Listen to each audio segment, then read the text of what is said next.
मशरिक़ वस्ता के एक और मुल्क से अमेरिका का सफाया हो गया है और वहाँ से उसकी फ़ौजें आहिस्ता आहिस्ता निकलना शुरू हो गई हैं और ये आज की एक गैर मामूली ख़बर है। और इससे अंदाज़ा होता है कि जो ईरान दावे कर रहा था कि वो मशरिक़ वस्ता से अमरीकी फ़ौज के कदम उखाड़ देगा, उसने अपना वादा सच कर दिखाना शुरू कर दिया है और एक बहुत अहम मकाम से अब अमरीकी फ़ौजी अपना सामान समेट कर वापस जा रहे हैं। मेरा नाम अज़हर अली खान है और आप देख रहे हैं आज की बात। अमेरिका जब आज से 5 माह पहले ईरान पर हमलावर हुआ तो उसने ताबड़तोड़ हमले किए और कोशिश की कि ईरान को चंद हफ्तों के अंदर तोड़ दिया जाए और पूरी दुनिया के सामने ऐलान कर दिया जाए कि वो जिस मुल्क की तरफ जाता है उसको तोड़ देता है, और इसी तरह उसने ईरान को भी तोड़ दिया है। लेकिन ईरान उस वक्त न सिर्फ अमेरिका को जवाब दे रहा था बल्कि साथ साथ एक बहुत अहम दावा कर रहा था, और ये दावा जब पूरी दुनिया सुन रही थी तो वो मुस्कुरा भी रही थी। ईरान का दावा यह था कि वो मशरिक़ वस्ता से अमेरिका के कदम उखाड़ देगा, उसके फौजी मुख्तलिफ एयर बेसिस से अपना सामान समेटते हुए नजर आएंगे और वो यहाँ से जाते हुए नजर आएंगे। इस दावे के बाद पूरी दुनिया मुस्कुराना शुरू हो गई ईरान के इस दावे पर और कहने लगी कि तुम अब अमेरिका को निकालोगे। अमेरिका जो एक सुपर पावर है, अस्करी ताकत है,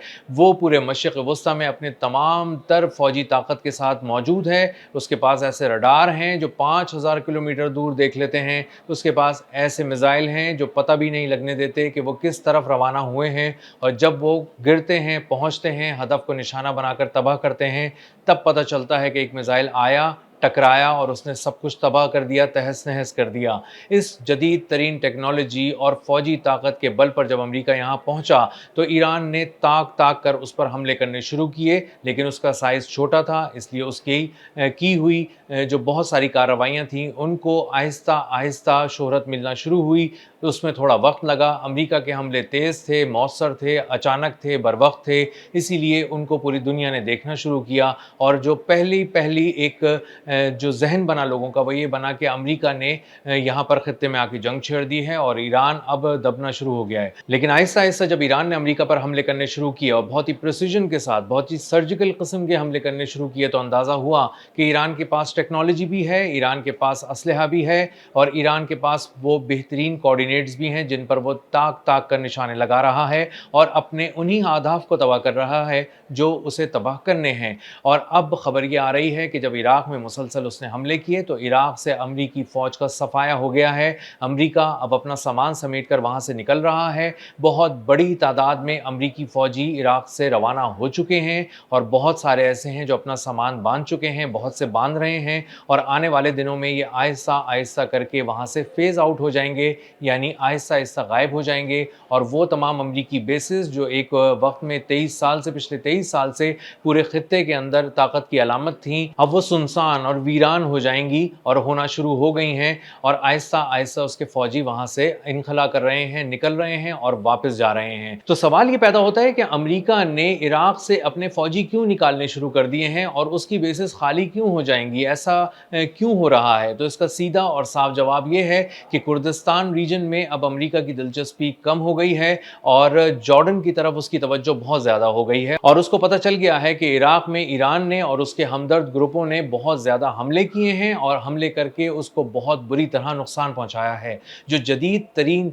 उसके दिफाई निज़ाम थे वो तबाह कर दिए गए हैं, बहुत से मकामात को निशाना बनाया गया है और बहुत बड़े पैमाने पर माली नुकसान हुआ है जो अमेरिका असल में एंटिसिपेट नहीं कर रहा था। अमेरिका को अंदाज़ा था कि बहुत सारी मशरिक़ वस्ता की एयर बेसिस पे एक तरह से जंग चल रही होगी ईरान के साथ, लेकिन इराक को इतना नहीं छेड़ा जाएगा। लेकिन इराक में इस हद तक हमले किए गए कि उनके एरबिल एयरपोर्ट पे, इंटरनेशनल एयरपोर्ट तक पे मिसाइल और ड्रोन दागे गए और इसी तरह मुख्तलिफ एयर बेसिस को निशाना बनाया गया और वहाँ पे कीमती सामान हर्ब को निशाना बनाकर तबाह कर दिया गया। अमेरिका के इराक से निकलने का एक बहुत बड़ा सबूत ये है कि वो अपने एयर डिफेंस सिस्टम्स को वहाँ से मूव कर चुका है और पैट्रियट का जो एक पूरी डिफेंस लेयर थी उसको वहाँ से उठा लिया गया है और अनडिस्क्लोज लोकेशंस की तरफ भेज दिया गया है। अब वो जॉर्डन भी हो सकती है, वो यूरोप भी हो सकता है, वो इसराइल भी हो सकता है। उस मकाम के बारे में तो नहीं बताया गया, लेकिन ये ज़रूर बताया गया है कि वहाँ से पैट्रियट खोल कर ले गए हैं और अगर पैट्रियट का defence system, multi layer defence system वहाँ से हटा लिया गया है तो इसका सीधा मतलब ये है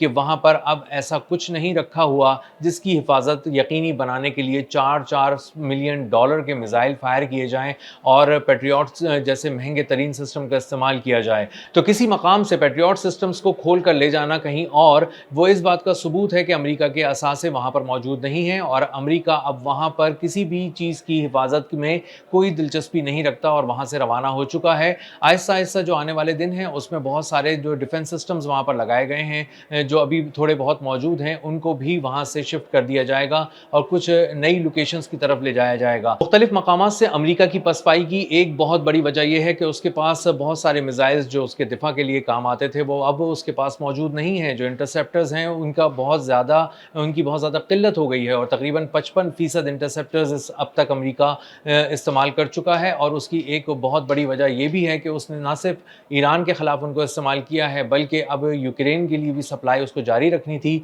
यूक्रेन में जो रूस के साथ जंग चल रही है, वहाँ पर यूक्रेन को सपोर्ट करने के लिए भी ये मिसाइल भिजवाए जाने थे। इसीलिए अमेरिका ने जब ये मिसाइल वहाँ पर भिजवाए हैं और कुछ ईरान के ख़िलाफ़ भी इस्तेमाल किए हैं, बल्कि बड़े पैमाने पर इस्तेमाल किए हैं, तो उसके बाद उसको अब कमी होना शुरू हो गई है, उसमें शॉर्टेज होना शुरू हो गई है। और अब अमेरिकी फ़ौज खुद डोनाल्ड ट्रंप से ही कह रही है कि हम बहुत सारे महाज़ों पर पसपा हो जाएंगे, हम बहुत सारे महाज़ों पे अपनी हिफाजत की यकीन दहानी नहीं करा सकते। इसराइल के हवाले से भी ये बात हुई है कि अगर इसराइल और अमेरिका के मफादात में से किसी एक का तहफ़्फ़ुज़ करना हुआ, तो अमेरिका सिर्फ अपने मफादात का तहफ़्फ़ुज़ कर पाएगा, इसराइल को अब नहीं बचा पाएगा। और ये एक बहुत फ़िक्र की बात है, ख़ास तौर पर नेतन्याहू और उसके रिजीम के लिए, कि उसके लिए अब अमेरिका उस तरह से नहीं आ पाएगा उसको बचाने, जैसे वो आज से 4-5 माह पहले तक आ रहा था। और उसके लिए दो तरफ से जंग लड़ रहा था, एक तरफ अपने आप को बचा रहा था, ईरान पे हमले कर रहा था, और दूसरी तरफ इसराइल को बचाने के लिए ईरान पर हमले किए जा रहे थे और इसराइल को तहफ़्फ़ुज़ दिया जा रहा था। लेकिन अब इसराइल को अपने कंधे पर खुद रखकर अपने ही बलबूते पे जंग लड़नी पड़ेगी, और इसराइल उसके लिए बिल्कुल तैयार नहीं है। जो एस्टिमेट्स आ रहे हैं, जो कुछ स्टडी आ रही है, वो बता रही है कि इसराइल अगर ईरान के साथ जंग में बराह रास्त चला गया, तो वो महज़ 12 दिन टिक सकेगा, और उसके पास ना फिर फ़ौज रहेगी, ना एयर डिफेंस सिस्टम्स रहेंगे, ना मिसाइल रहेंगे, और ना ही इस तरह के तैयारों में उसकी कोई इतनी जान रहेगी कि वो ईरान के अंदर तक घुस सकें और बहुत दूर तक जाकर बहुत सारे मिलिट्री अहदाफ को या किसी और किस्म के जो उसके स्ट्रेटेजिक मफादात हैं, उसको नुकसान पहुंचा सकें। ईरान की फ़ौज की जानिब से ये बात बताई जा रही है कि वहाँ पर जो इराक़ में बहुत सारे उनके मफादात थे अमेरिका के, उनको इस हद तक नुकसान पहुँचाया गया है कि तकरीबन तमाम ही चीज़ें तबाह कर दी गई हैं। और इतना बड़ा बयान अगर ईरान की जानिब से आ रहा है, तो इसका मतलब यही है कि अगर इराक़ से अमेरिका जा रहा है, तो उसकी बहुत साफ़ वजह यह है कि इराक़ में अमेरिका मुकम्मल तौर पर टूट चुका है। उसको अंदाज़ा हो रहा है कि अब वो अपना दिफ़ा वहाँ पर नहीं कर सकता, वो बहुत ज़्यादा वहाँ पर फ्रेजाइल कंडीशन है उसकी, और इसके साथ साथ वो वहाँ पर अब दिलचस्पी भी नहीं रखता, क्योंकि जॉर्डन में जिस तरह के हमले हो रहे हैं, वहाँ पर अमेरिका को अपने आप को बचाना और उसके साथ साथ इसराइल को बचाना उसके लिए बहुत ज़्यादा ज़रूरी है। इसलिए बहुत सारा मिलिट्री बिल्डअप हम जॉर्डन की तरफ देख रहे हैं। एक तरफ जॉर्डन में बड़े पैमाने पर तबाही मचाई गई है, बहुत सारे हैंगर्स तबाह किए गए हैं, फ्यूल डिपो और इसी तरह रडार और सिस्टम्स, और उसके साथ साथ कमांड एंड कंट्रोल सेंटर्स भी तहस नहस कर दिए गए हैं ईरान की जानिब से। और इसीलिए अमेरिका को अब समझ में नहीं आ रहा कि उस बेस पे कैसे रहना है, कैसे टिकना है, और अपने बहुत सारे कीमती जो फ़ौजी असासे हैं, वो किस तरफ मूव करने हैं। तो इराक़ से अब अमेरिका मुकम्मल तौर पर निकल चुका है, वहाँ पर उसको बहुत बुरी तरह शिकस्त हुई है और उसकी दिलचस्पी भी वहाँ ख़त्म हो गई है। ईरान को वो हराने में नाकाम रहा है, और ईरान ने कम अज़ कम इराक़ के महाज़ पर अमेरिका को तोड़ दिया है। और इसी के साथ साथ अब उर्दुन में मामलात ये हो रहे हैं कि अमेरिका अपने कुछ फ़ौजी असासे वहाँ पर मुंतकिल करके अपनी बची कुची एयर बेसिस को बचाना चाह रहा है। और उसकी एक बहुत बड़ी वजह यह है कि बराबर में इसराइल है, और अगर जॉर्डन को ऐसे ही खाली छोड़ दिया अमेरिका ने नुकसानात उठाने के बावजूद, तो इसराइल बहुत ज़्यादा गैर महफूज हो जाएगा। और डोनाल्ड ट्रंप अभी फ़िलहाल ये अफोर्ड नहीं कर सकते कि ईरान बराह रास्त जॉर्डन को भी इस हद तक तबाह कर दे वहाँ पे अमेरिकी एयर बेसिस को, कि इसराइल मुकम्मल तौर पर खुलकर सामने आ जाए, बेनकाब हो जाए और गैर महफूज हो जाए। अब तक के लिए इतना ही। मिलते हैं अगले व्लॉग में किसी नई खबर, नए तज्ज़िये और नए ज़ाविये के साथ। अल्लाह हाफ़िज़।